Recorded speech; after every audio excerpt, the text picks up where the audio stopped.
এই হক আর বাতিল, মুহাম্মদ সাল্লাল্লাহু আলাইহি সাল্লাম আর আবু জাহেল, মুসা আলাইহিস সালাম আর ফেরাউনের এই দ্বন্দ্ব, এটা তো চিরন্তন। সূরা তাহরিমের 9 নম্বর আয়াতে আল্লাহ তাআলা বলেন যে আমার নবী কাফের এবং মুনাফিকদের ব্যাপারে অত্যন্ত কঠোর। কঠোর কি সুবহানাল্লাহ দিয়ে হয় নাকি? নাউজুবিল্লাহ দেওয়া হয়। মুনাফিকদের ব্যাপারেও কঠোর, আল্লাহ নিজে ঘোষণা দিচ্ছেন। তো যে ব্যক্তি মুনাফিকদের এবং কাফেরদের ব্যাপারে কঠোর নয়, এটা মুনাফিকদের খাসালা। ভেতরে ভেতরে যারা কাফেরদেরকে ভালোবাসে, এটা ঈমান ভাঙার একটা কারণ। এদের সাথে চুক্তি হতে পারে, যেমন নবী সাল্লাল্লাহু আলাইহি সাল্লাম মদিনায় আসার পরে ইয়াহুদীদের সাথে চুক্তি করেছিলেন, সামরিক চুক্তি, ধর্মীয় কোনো চুক্তি নয় যে তোমার ধর্ম আমার ধর্ম মিলিয়ে জিলিয়ে করি, কিংবা এখানে কিছু আমারটা আছে ওখানে আমারটা আবার চলবে না, আমারটা মসজিদে নববীতে চলবে, বিচার আচারে আবার তোমাদেরটা চলবে, ওরকমের আতাত মুহাম্মদ সাল্লাল্লাহু আলাইহি সাল্লাম কোনোদিনও করেন নাই। তাহলে তো দ্বীনের খেয়ানত হতো। নবীজি শুধু আতাত করেছেন সামরিক যুদ্ধের চুক্তি, যে বাহিরের শয়তানরা যদি আমাদের উপরে হামলা করে আমরা হাতে হাত মিলাও ওদেরকে প্রতিহত করব। কারণ ওই সময় ওরা বড় শয়তান ছিল। বড় শয়তানকে ঠেকানোর জন্য ছোট শয়তানের সাথে সাময়িক চুক্তি করা যায়। যেমন নবী সাল্লাল্লাহু আলাইহি সাল্লামের জামানায় দুইটা পরাশক্তি ছিল। এখন যেমন রাশিয়া, আমেরিকা, চীন, তখন ছিল পারস্য এবং রোম। পারস্যরা ছিল অগ্নি পূজারী, আগুনকে মাবুদ মনে করত। আর রোমান যারা ছিল তারা খ্রিস্টান, একটু আল্লাহর কাছাকাছি, যদিও তারাও বেঈমান, কিন্তু তবু তো আসমানি কেতাবের কিছুটা ভিত্তি আছে। আর ওরা হলো ডাইরেক্ট অগ্নি পূজারী, ওদের কাছে কোনো কেতাব টেতাব কিচ্ছু নাই, মন গড়া। তো নবী সাল্লাল্লাহু আলাইহি সাল্লাম ওই রোমানদের পক্ষ নিয়েছিলেন, তাদের ধর্ম গ্রহণ করেন নাই তো, আদর্শ গ্রহণ করেন নাই তো। এই যে দুইটা শয়তান যদি একসঙ্গে আসে, ছোট শয়তানের সাথে হাত মেলানো যায় খণ্ডকালীন, সাময়িক, এটা তো রাসূল সাল্লাল্লাহু আলাইহি সাল্লাম করেছেন। তবে স্থায়ীভাবে নয়, আর ভালোবেসেও নয়। মনে রাখতে হবে, স্থায়ীভাবেও নয়, ভালোবেসেও নয়, আর তার আদর্শ গ্রহণ করার মাধ্যমেও নয়। আমার আদর্শ আমার কাছে থাকবে এবং জানিয়ে দিতে হবে তোমার আদর্শ ভুল, তুমি পারলে আমার আদর্শের মধ্যে আসো, জানিয়ে দিতে হবে, দাওয়াত দিতে হবে। তো রাসূল সাল্লাল্লাহু আলাইহি ওয়াসাল্লাম এবং তার সাহাবায়ে কেরাম এই ভূরাজনৈতিক দ্বন্দ্বে জড়িয়ে পড়েছিলেন আবু জাহেলদের সাথে।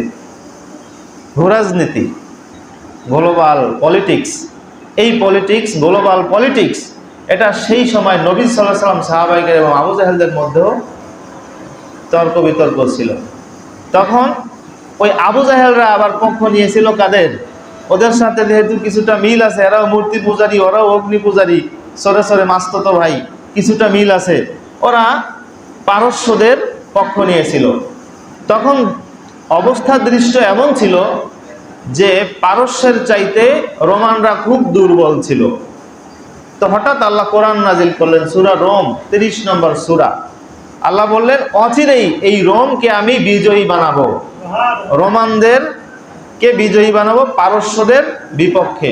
অথচ রোমানরা তখন খুবই দুর্বল। তো ভারত যদি কালকে বলে আমরা আমেরিকারে দখল করে নেব, এই যদিও ভারত একটা শক্তিশালী রাষ্ট্র, কিন্তু আমেরিকারা দখল করে নেবে, এটা কেউ বিশ্বাস করতে রাজি হবে না। তো এটা যদিও একটু শক্তিশালী, কিন্তু পারস্যদের কাছে কিছুই না। তো আল্লাহ হঠাৎ কোরআন নাজিল করলেন, সূরা রোম নাজিল করলেন, যে এই রোম অচিরেই পারস্যদেরকে হারিয়ে দেবে। এটা কেউ বিশ্বাস করতে পারছিল না। মক্কা কাফেররা মনে করত যে সব তো সত্য হয় কোরআনের, কিন্তু এইটা কিভাবে সত্য হবে? ভারত যদি আমেরিকার দখল করে নেবে, এটা যদি পৃথিবীর সকল মিডিয়াও প্রচার করে, বিশ্বাস করতে কষ্ট হবে। তো ওরকম। তো কিন্তু সাহাবীদের আর নবীজির মনে কোনো হেজিটেশন ছিল না। তা আবু বকর রাদিয়াল্লাহু আনহু, মক্কা একটা কাফের ছিল, মুশরিক ছিল, তার নাম উবাই বিন খলফ। সে ওই যুগের শিল্পপতি, কাফের শিল্পপতি। তার সাথে বাজি ধরল, লটারি। তখন লটারি ধরাতে হারাম, এটা নাজিল হয় নাই, এই বিধান আসে নাই। তা আবু বকর রাদিয়াল্লাহু আনহু ওই উবাই বিন খলফের সাথে লটারি ধরলো যে 3 বছরের মধ্যে, আল্লাহ বলছে অচিরেই এজন্য একটা শব্দে যেটা বলা হয়েছে তার মানে দাঁড়ায় 3 থেকে 9 বছর, কিন্তু আবু বকর রাদিয়াল্লাহু আনহু এটা জানা ছিল না যে এটা 3 থেকে 9 বছর, উনি মনে করেছিলেন 3 বছর। তো উবাই বিন খালফের সাথে 10টা উটের চুক্তি হলো, যদি 3 বছরের মধ্যে আল্লাহর কথা সত্য হয় তাহলে তোমাকে আমি 10টা লাল উট দেবো, আর না হলে তুমি আমাকে 10টা লাল উট দিবা। কয় ঠিক আছে।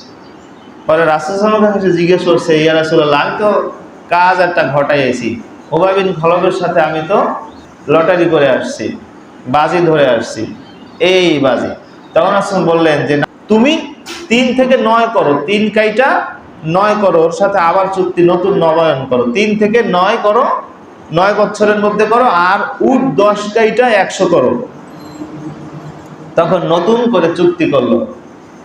তো ঠিকই ওই 9 বছরের আগেই এরা ইরানদের বিরুদ্ধে জয়লাভ করেছিল, আর ততক্ষণে ওই উবাই বিন খলফ মারা গিয়েছিল বদরের যুদ্ধে। এই যে বদরের যুদ্ধে, যেই রমজান মাসের 17ই রমজান এই যুদ্ধ হয়েছিল, সেই যুদ্ধে এই উবাই বিন খলফ মারা গিয়েছিল। তো তার ছেলেরা ওয়াদা পূরণ করেছিল, আবু বকরকে সেই 100 লাল উট দিয়েছিল। আবু বকর রাদিয়াল্লাহু আনহু রাসূলকে বললেন, ইয়া রাসূলুল্লাহ, এই তো সেই লাল উট, এগুলা এখন তো লটারি হারাম, এখন কি করবো? এগুলা তুমি মিসকিনদের মধ্যে দান করে দাও। আল্লাহর কথা কিভাবে সত্য হয় দেখেন, আল্লাহর কথা কিভাবে সত্য হয়।